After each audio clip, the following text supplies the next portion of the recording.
يا شباب عاملين ايه؟ يا رب تكونوا بخير. فيديو جديد وتطبيق مجال. يعني ايه تطبيق مجال؟ يعني اقول لك ازاي تعمل تطبيق مجال للواتساب. طيب مثال عن التطبيق ده. تطبيق اهو، مش بتاعي. تمام. ده يا اسطى اول حاجه، ده التطبيق بتاعه اهو. تطبيق ثانيه بس اشغل النت. ده التطبيق بتاع يا اسطى الناس اللي عايزه تعمل تطبيق مجال. عارفه يعني ايه سكتش وير؟ حلو. اللي هم بيعملوا عن التطبيقات سكتش وير اهو. تمام. فانت عارف يعني ايه سكتش وير. هتكون معاك سكتش وير. بعد كده ده المشروع بتاعه. هسيب لك الرابط بتاعه. تمام، عشان اتحمل منه المشروع. هنخش كده، هتلاقي فتح معانا بالشكل ده كده. تمام. ده اللي انا هيظهر اهو. 5 ثواني بس.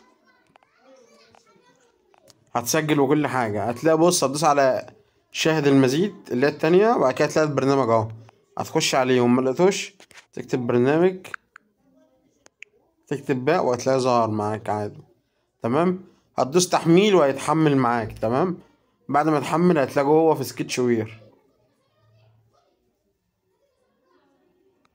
هتلاقيه جوه في سكتش وير اهو. تمام، زي ما هو ظهر كده. طيب تعال اوريك مميزات التطبيق. لو دخلنا على التطبيق اللي فتح معانا بالشكل ده، الباسورد اهو، واقول لك ازاي تغير الباسورد عامة. ولو عايز تغير اليوتيوب والحاجات دي كلها، انت بقى هتعدل على الحاجات دي. عندك اكواد حظر. بس اقفل الصوت بتاع البرنامج. عندك اكواد حظر اهي. تمام. بتدوس كده يقول لك تم النسخ، برنامج ارقام فيك، المطور، صنع لينكشات، اكواد فك حظر. تمام. البرنامج جاهز من كل حاجه. كل اللي عليك بس انت تخش هتعدل على التطبيق مش اكتر. هتخش على البرنامج كده بعد ما تحمله. تمام. هنلاقي ان البرنامج ظهر بالشكل ده. الباسورد هتدوس على كلمة التالي، بعد كده تدوس على حدث، بعد كده تدوس على اون كليك. هتلاقي الباسورد عندك، او ممكن تغير الباسورد تكتب اللي انت عايزه. تمام. انت بقى عايز مثلا تغير اليوتيوب، هتدوس كده على اليوتيوب، بعد كده تدوس هنا على اون كليك، وتشيل الرابط ده وتحط الرابط بتاعك انت. انت فاهمان؟ وزي ما انت شايف كده يا اسطى. طبعا انت بص، عشان تبقى فاهمين بس على النور، انا شارح الفيديو ده ليه؟ شارح الفيديو ده الناس اللي فاهمه ازاي بتعدل من على سكتش وير. ده مشروع عدل عليه. انت طبعا معاك سكتش وير طبيعي. اي حد بيعمل برامج مجال معاه سكتش وير، فمحدش يقول لي فين سكتش وير. تمام. فالبرنامج اهو. هتخش انت مثلا الاسم، عايز تعدل على الاسم هتدوس على الاسم. تمام. هتمسح، هتدوس على نص او تكست، هتمسح الاسم المكتوب اهو تحدك كده. هتمسح الاسم المكتوب وتكتب كيمو حاكم، وهتلاقيها اتغير معاك. يعني سهل، حاجات سهلة اهي. تمام. اهو برضو هتغير الحاجات اللي انت عايزها، والصور والالوان وكل حاجة انت حابب تغيرها. مفيش اي مشكلة.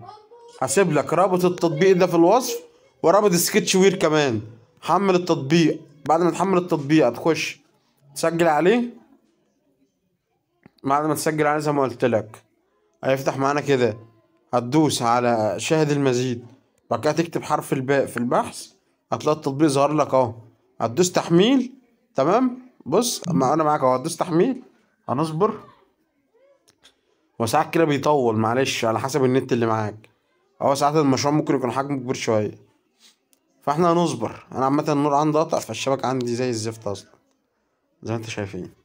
فانت بتصبر لحد ما المشروع ما يتحمل معاك، وبتلاقي تضاف له بعدين في سكتش وير. يعني لازم تكون محمل سكتش وير، وبتلاقي المشروع اتضاف له بعدين في سكتش وير. وبعد كده انت كل اللي عليك هتجمع المشروع وبس كده على كده. تمام.